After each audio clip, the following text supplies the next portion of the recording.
నేను 12 సంవత్సరాల చరిత్ర మీద కూడా రీసెర్చ్ చేశాను. హరిహర వీరమల్లు సినిమాలాగా చూడటానికి కూడా నేను ఇష్టపడను. అది ఒక చరిత్రలో ఏం జరిగింది, నిజమైన చరిత్రని బయట పెట్టడానికి ఎంతో ధైర్య సాహసాలతో ఏఎం రత్నం గారు, నెక్స్ట్ కళ్యాణి గారు ఒప్పుకోవటం చాలా సంతోషకరమైన విషయం. మీరు అబ్జర్వ్ చేశారో లేదో, పవన్ కళ్యాణ్ యొక్క బెల్ట్ మొలపట్టి మీద గరుడ, ఆ గరుడ అన్నది మా జాతి యొక్క జాతీయ పతాకం. కొన్ని యుగాల నుంచి వాడారు అది.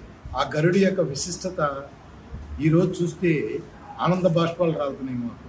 ఏఎం రత్నం గారికి, పవన్ కళ్యాణ్ గారికి ఆ ఒక్క పాయింట్ మీదే పాదాభివందనాలు చేస్తున్నాము.